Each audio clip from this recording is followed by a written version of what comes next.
The Rugby Business Network is a global organisation that connects senior business people who put their resources back into the rugby community in a sustainable way. Our members share values, the values of rugby, and we connect them online or at our events. We can also make personal face-to-face introductions to business leaders who want to do larger deals together. Visit therugbybusinessnetwork.com and apply to become a member today. This is the Rugby Business Network podcast. Thank you for joining us for this episode, which is sponsored by CMME Mortgages. For our UK listeners, CMME Mortgages are a market-leading provider of mortgage advice, specifically focusing on clients that have complex income like business owners, contractors, or affluent professionals. Since 2004, CMME Mortgages have been helping clients get the mortgage they deserve by taking into consideration their client's full financial situation. Don't settle for an inferior mortgage which doesn't reflect your circumstances. Visit cmmemortgages.com/rugby and see how they could help you. Well, our guest for this episode of the podcast is a rugby enthusiast and is using his passion for the sport to bring young rugby talent to the attention of selectors in New Zealand. He is the founder and CEO of High School Top 200, Herschel Fruean. Herschel, thank you for joining us on the Rugby Business Network podcast to discuss what it is exactly you do and the impact it's having on New Zealand rugby. Thank you again for having me. It's only our pleasure. Now, Herschel, can you firstly explain what High School Top 200 is all about? My idea is that I go around and I watch the top first 15 players in New Zealand, and then I put them into a ranking system of the top 200 in the country. And really, when I first started this was more about having kids have the opportunity to be seen no matter where you lived in the country. So for me, here in New Zealand, the way that it works is that if you go to a bigger school, I guess this is how it is in South Africa as well, is that if you go to a bigger school, there's more chances of you being seen. Yeah.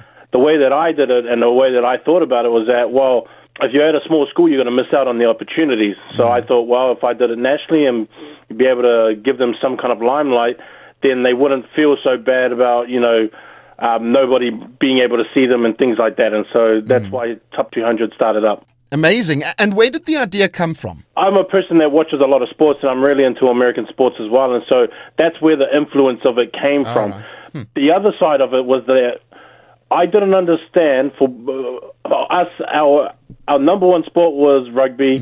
We have the All Blacks as the best team in the world, but we didn't know anything about anybody else that was coming up. Yeah. And so that's where I kind of thought, well, why don't we have something like this? Why don't we have information on who our next generation of players are?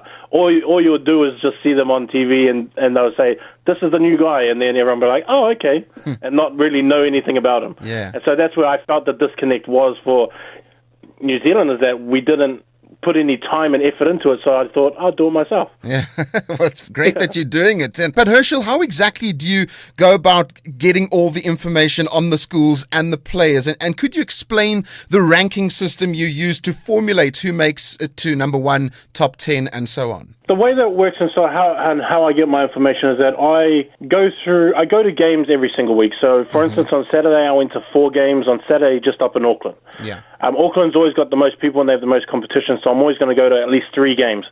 On Saturday I made it to 4 games, so I go and watch a lot of games. Throughout the week, I would probably see a game on a Tuesday, Wednesday, and a Thursday, and then 3 on a Saturday.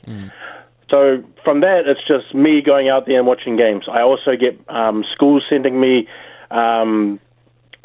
footage of their games on the Saturday.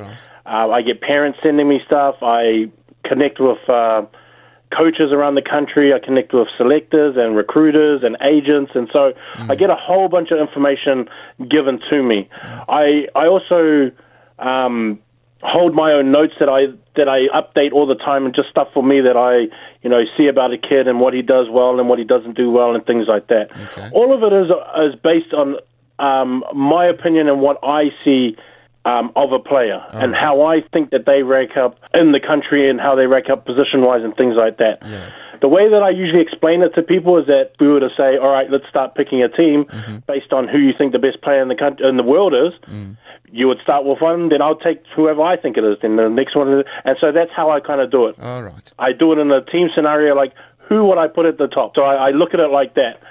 The advantages of this is that, especially for the players, is that pretty much every player in the country is going to get seen at some point. And that's the best thing about it, is that I do a lot of write-ups, I do a lot of, hypothetical situations of teams and things like that, just so that a kid can see his name printed or, basically on their devices, whatever device that they have, or on the computer or anything like that. Yeah. And so once I start talking about players, then agents start talking about players, and then scouts start talking about players and things like that, then they go and have a look. Yeah. And that's basically all it is for. Yeah. Wow, and it creates that snowball effect. It's fantastic. So we've established how you rate the players. I'm assuming, though, when it comes to rating and ranking the teams, it's based on results? Yeah, it is based on results, because I know that in South Africa, a lot of people had formulas and algorithms that go along with it. And I looked at a few, and especially I know in South Africa, a lot of them get it from the NCAA and sort of the way that the CBS did theirs and things like that. And then I looked at theirs, and then I thought, well, they do take into account scoring and then how good a team is, how bad a team is, things like that. But it doesn't take into account things that high school kids go through. For example, it doesn't take into account if they have a ball the night before the game. They don't take into account a worth of a player. We could do it in Super 15, and that's easy. Yeah. Because we know about all the players. In New Zealand, nobody knows about the players except for me. And so I take into account that if there's let's say, if there's a top 20 player missing from a team, and then they lose to another team that they should probably beat because he wasn't there, then for me, that's just like, no, because I still think that if he played, he would have made a massive difference. Wow. Fascinating how it's also interconnected. But what happens, though, Herschel, if a team goes on a winning streak, and it's a really top team, but the teams they're playing against are weaker teams, the teams that don't generally have the best players playing within them, and they end up going on winning 10 games in a row. Does that make them the number one team? No, not at all, because it's still based on who your competition is. Because if that was the case, then a lot of teams would say, well, look, we've got the best players. We're just going to go to a weak competition and then make it look like we've been undefeated. I'll be like, yeah, that's why it's important for me. I'll be like, well, you are undefeated, but you've beaten teams that, I could have just saved you guys a day and said, no, you'll beat them by about 30 points. Because I even state things like that. I say, well, this team is really good. The competition that they're playing aren't very good. And the way that I'm going to judge and sort of rank your worth in the country as a team is when you start playing this traditional game and this team, this traditional game outside of your competition and this traditional game, and and things like that. I mean, Otago boys, who are all the way down in the Highlanders region, they have that problem. Yeah, is that Otago boys is the only team down there, along with Southland boys, that are worth a look, but then everybody else it doesn't really translate nationally on how good they are. And so those are the type of measures that I take into consideration when I start, figuring out like where these guys actually stand on a national level. No, it's good that you do take that into consideration. Now, Herschel, from what I've read, you gave up a full-time job to dedicate your time to the website. Has HS Top 200 become a business of sorts for you that generates an income? And do you still do all the work on your own? That is true. I did do that. I mean, at first it was just a great idea that it was something that I was just interested in. And then as it started really picking up a lot of interest with the kids, and then, agents started asking me questions, and I was thinking, this is just my opinion, it's not that serious. And then at some point it just had to be that serious, where I had to put a lot of time and effort into it, because parents started caring about it, and agents and franchises started really asking me, so who is this player? How good is he? And then I'd give my opinion. Then they would go see, and then things like that. But this is a business, and it is not actually stopping just with rugby. My idea is that I want to create 12 sports under top 200 for New Zealand. Wow. So that it basically, like Top 200 basically becomes a recruiting website for our players in New Zealand. I want our players to be in a market where that is the number one sport. Brilliant. And now, Herschel, HS Top 200 is obviously New Zealand's first and only consistent ranking system for secondary school rugby. This obviously didn't happen overnight, as you've been mentioning. It took hard work, dedication to build this incredible service which you are offering high school students and their parents. At the beginning, though, Herschel, what were some of the challenges you experienced to get HS Top 200 off the ground? For me, I think the worst thing was the lack of information that was out there. You know, just the normal stuff. Yeah. So, like, for example, knowing who made the under-15 Waikato team, and you couldn't find it, and no one knew about it. And I sort of took it internally and said, well, if I had a son and he made the under-15 Waikato team, and no one printed it and no one said anything about it, I was like, I'd be pretty annoyed. I was like, I'm proud of my son. You know, so it was like little information like that you could not find. Wow. People wouldn't say anything about it. You know, even Waikato itself wouldn't put out, you know, a little news flash on Facebook or anything like that. Well, a lot of that stuff has changed since I've been around. A lot of people, a lot of franchise and a lot of unions have changed their mind on what social media is, and that it's not just about, we don't have someone to do that. It's more about kids want to see this. Yeah. Parents want to see this. And I don't know if this was like an epiphany that they just had.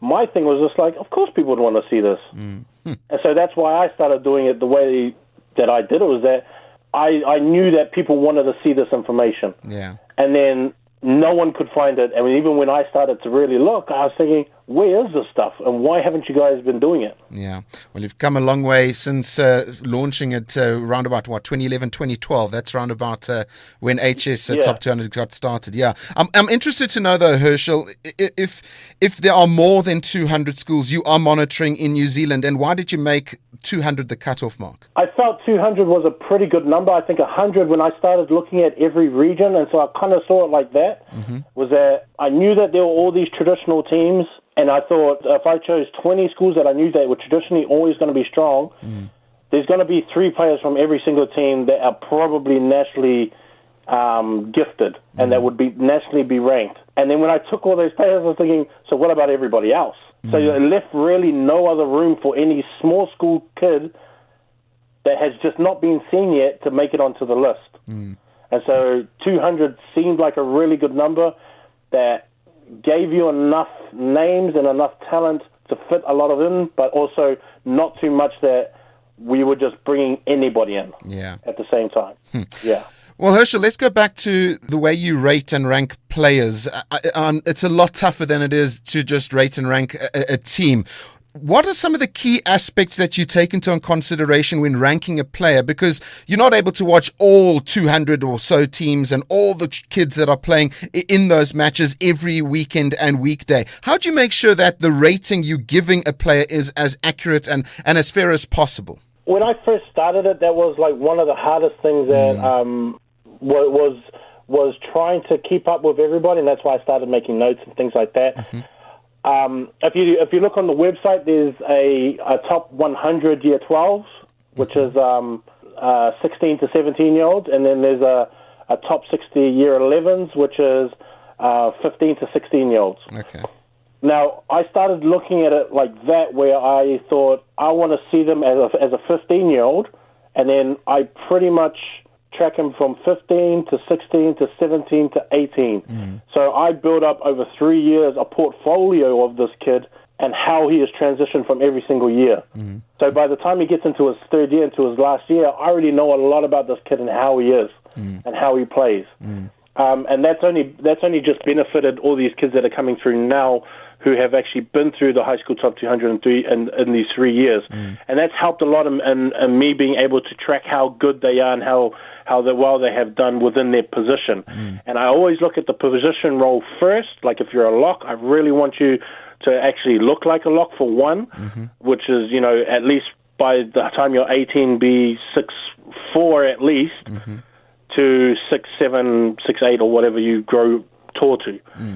and then making sure that he is really is dominant in the lineouts, and to make sure that when scrum time happens, his side of the scrum is strong and steady, at least consistent as possible. Yeah. And these are all the kind of questions that I ask or that I look at when I start watching film and things like that. Yeah.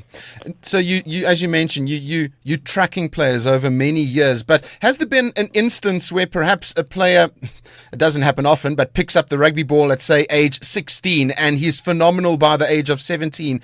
How does he then fit in? Has that happened before? Not as quick as that, but there have been kids that have just had that growth spurt. Okay. And like a lot of people don't really see this because they don't track it as much as I do. But those that have watched my website for the last 3 years, there's some kids that you would see that are really small, and you think, he'll probably just be in halfback, or he'll be a small first five, and then the next year he comes back, and just over Christmas he's blown up into the 6'2" second five who's just a crash ball guy. And then it's like those kind of things that are the reasons why I track all these players, because those things are things that you can't predict. When you're 20-something, you already know what a player is going to sort of be like anyway. And then it's just more about choosing what position he fits.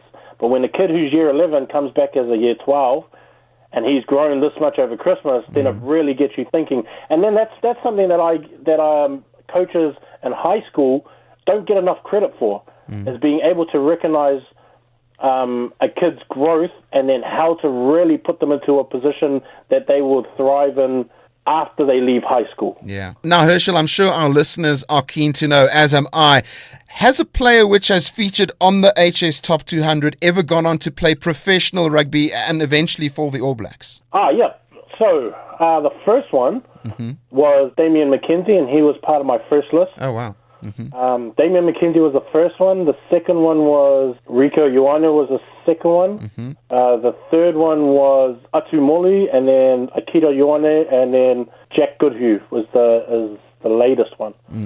And so that's from when I started in 2013.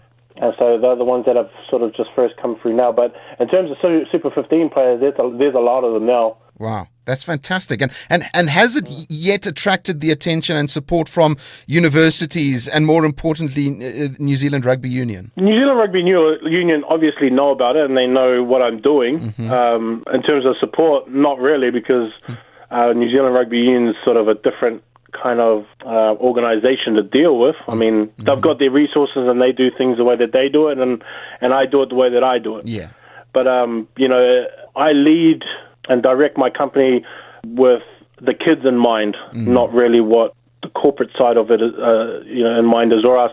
I mean, like corporately, I could do things right now to get me a lot of money, but the things that I would have to change won't necessarily help out the kids and the kids and give all the kids an opportunity to be seen and be noticed and things like that. And so when I start looking, like right now I'm looking for funding now, I look for funding with companies that are going to be good for the kids and are going to be able to help the kids, not only just in rugby, but also with opportunities outside of that and, things like that, so that the kid feels like he's not just a piece of property, but he's also cared about at the same time. Yeah. Well, speaking about how businesses and companies can offer their assistance, in what ways can they get more involved, Herschel, that will benefit HS Top 200? I would love companies that are like myself. I mean, being that they're for the players, they're for opportunities, they're for helping kids, either helping kids with its like health or teaching them how to take care of their bodies and take care of their sports bodies, which is a big one right now, is that trying to educate the kids that just because you're going into the gym and pumping all these weights, that's not really that good for you sometimes, And I would love to get with companies like that and be like, well, I want to get with companies that want to teach kids, like, this is how you do it and this is how much you should lift now, or you can stop now. You start doing stretches and warming up and warming down, things like that. Yeah. Right foods, all that kind of stuff. And so, right now I'm looking for funding and advertising and, all things like that, just to promote, all these kids out there that are doing a lot of work, doing hard work. And I think one thing that I feel sorry for with the kids is that A lot of people just see them on the Saturday, whereas these kids have woken up every single morning that week at 5 o'clock to get ready for training in the morning, going to school, training after school, things like that. And, I feel like a lot of people don't appreciate that kind of stuff that they do, and those are the kind of things that I want to highlight as well, is that, we've got to give these kids more credit for what they do, and another reason why I started up High School Top 200. Yeah, absolutely. And you also have to take into consideration the academics that they have to go through during the day, between the training in the morning and in the afternoon. It's very demanding. And having a ranking system of players and teams at high school level will only obviously contribute to the progress and development of each student, and also help motivate and inspire them to succeed. However, Herschel, not every person out there is going to see it that way. Has HS Top 200 received any sort of criticism, and what lessons have you taken away from those experiences? The most important thing that I have learned, and this is part of a humility thing for us as older people, is that to also take into consideration what kids say and what their point of view is. One thing I learned about kids, and I talk to a lot of boys that are part of my rankings and things like that, a lot of these kids have all grown up together. So when you ask a coach, what is that kid like on defense, the coach says, he's an excellent, technical tackler. Then I could ask the kid who's grown up with him since they were in primary school, hey, what is he like as a tackler? He goes, bro, he's scared, man. He doesn't like to tackle. That's only something a kid would know, because they talk.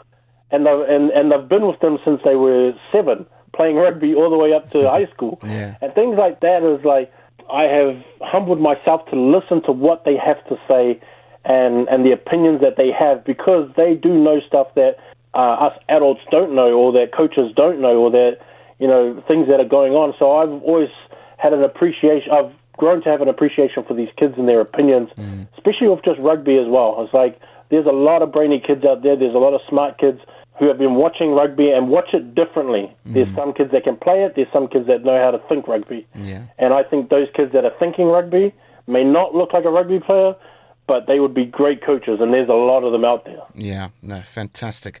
Now, lastly, Herschel, what's the next step for HS Top 200? How would you like to evolve what you started over 5 years ago? What do you hope to achieve in the next 5? This is one thing I love about South African schoolboy rugby, is that you guys televise your games. I watch a lot of schoolboy rugby from South Africa. Okay. While I'm doing my work, I watch it, on my other screen. And I keep up with who's winning over there. Here in New Zealand, we don't do that. So my next thing is that, and this is the reason why I want to go out and get some funding, is that I want to start filming games like you guys film your games, and so that everybody can watch, so everybody can see it, so that when I write up my reviews for games, there's some context to the game that they're going to watch. There's names to the players that they're going to watch, and things like that. And that's what I like about South African schoolboy rugby, opposed to New Zealand rugby, is that you guys put in a lot of money to make sure that these kids all get seen, and that especially parents that cannot travel to these games that are far away, at least they get a chance to see the game. We don't have that here in New Zealand. And I always get a lot of messages from people, from Kiwis around the world, that are trying to watch their alma mater play, and they just don't. You South Africans are lucky, because you guys have that on schoolboy rugby. And if they're living in England, if they're living in America or Brazil or wherever they are, they can still go onto YouTube and then watch it. We don't have that, and that's what I'm thriving to get to. Brilliant. Yeah, I know. It's definitely something as simple as televising a game can make such a difference to the growth of rugby in any country, not just New Zealand. Well, if people, and specifically companies and businesses out there, if they want to find out more about HS Top 200 and see how they can get involved, all they got to go do is visit www.hstop200.com. Well, it's been fascinating and motivating at the same time to find out more about High School Top 200. This definitely needs to be implemented in more countries across the world to help get kids more inspired to play rugby and strive to be the best they can possibly be. Keep up the fantastic work you are doing, and thank you for joining us, Herschel, on the Rugby Business Network podcast. Thank you very much. As well as connecting business people to each other, the Rugby Business Network helps rugby-related charities to meet business people. We also run our own Life After Rugby program, which helps pro and ex-pro players for free to transition from pro rugby to business via work placements or jobs, or starting their own businesses. Visit therugbybusinessnetwork.com today and help rugby to help people.